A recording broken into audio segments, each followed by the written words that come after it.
Hey guys, we are here to talk about one of the best things that you can do to become a stronger spinner, outdoor cyclist, or runner. My name is Kat Calm. I am the founder of Studio Sweat On Demand, and I have been personal training for years, running, riding inside and out.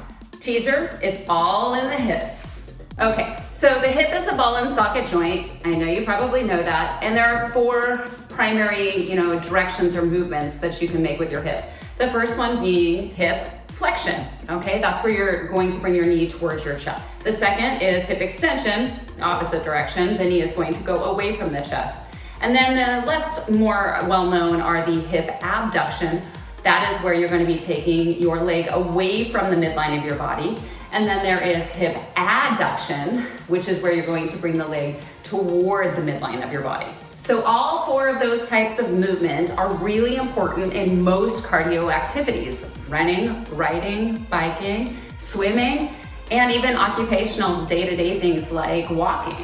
So that's why it's important to keep them strong and healthy. And the stronger and more healthy they are, the better you're going to be at those activities. All right, so when it comes to hip flexion and hip extension, you're probably quite familiar with the muscles that assist in those movements, and along with the exercises that you do to strengthen them. So for those, you're gonna be primarily using your gluteus maximus, the biggest muscle in the glutes, your quads, and your hamstrings.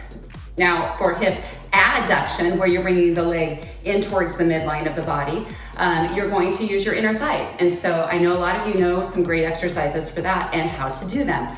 So primarily today, what I want to talk to you about is hip abduction, where you're taking the leg away from the midline of the body. All right, guys, but before we do that, I want you to hit that subscribe button on our YouTube channel for Studio Sweat On Demand, because the more you do that, the more we're gonna put these tips out there. And on our channel, not only are you going to find pro tips like this one, you're gonna also find some full-length sample workouts. For example, we have an amazing hip and lower back stretch routine. I think it's about 10 minutes that you're absolutely going to love. Hit subscribe now. So let's dig a little deeper into hip abduction, and I want to show you how you can get the most out of those movements. Let's talk about this move specifically and how to do it properly.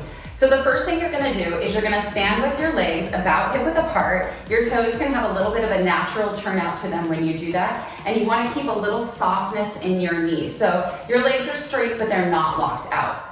From there, all you're going to do is you're going to take your leg, and you can pick which one you start with, and keeping your feet parallel, you're going to lift that leg away from the midline of the body, and you're trying to keep your feet parallel to each other throughout this movement. Now, sometimes in order to get that perfect form, you might need to exaggerate pointing those toes down. But the most common mistake I see actually is people will take their toe and they will point it up to the ceiling. And when you do that, you are not keeping your feet parallel to each other. And what happens then is you're not recruiting that gluteus medius, which is the smaller butt muscle that's on the side of your hip. And that is the one that assists in that hip abduction movement, okay? So once again, take a look at your feet when you're doing this and make sure that they're staying parallel throughout that movement. That is the number one tip I can give you. So when you're doing a hip abduction movement standing, you can just keep lifting and dropping with nice control, keeping that knee soft. So you can do about like 15 on one side, and then from there, of course, you'll start to feel the burn, then lift on the other leg, another 15. And my suggestion is you do like 3 sets of those a couple of times per week at least, maybe 2 to 3 times per week. If you have any balance issues, I want to encourage you to hold onto a wall, a spin bike, whatever you have available when you're doing your hip abduction exercises. Another thing that you can do is do them lying on your side.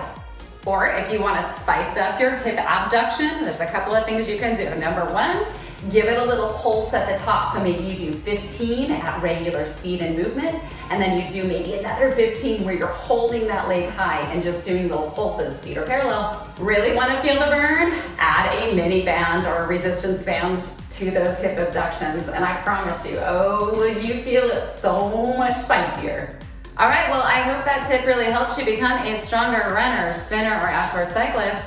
And I do want to tell you that I have an amazing inner and outer thigh workout. So in other words, you're going to work those smaller muscle groups that really work the hip abductors and adductors over on Studio Sweat On Demand. So if you haven't gone there and gotten your free trial, I want to encourage you to do that now. It's literally free. You don't have to put in a credit card or anything like that if you do it through the website. We've got a huge library of workouts there that you can try for free. You can get instant access for free. Just go to studiosweatondemand.com, and if you add /free trial -YouTube, you can get immediate access to tons of tips like this. A lot of full-length workouts from spinning, running, strength training, stretching, you name it, we got it. Thanks for joining me today. I'll see you there. If you're looking for a convenient, motivating way to get or stay fit, Studio Sweat On Demand has a huge library of ad-free on-demand workouts with non-stop hot new releases, all featuring real people just like you. Start your 7-day free trial by downloading our app. It's risk-free with no credit card required. So get started today.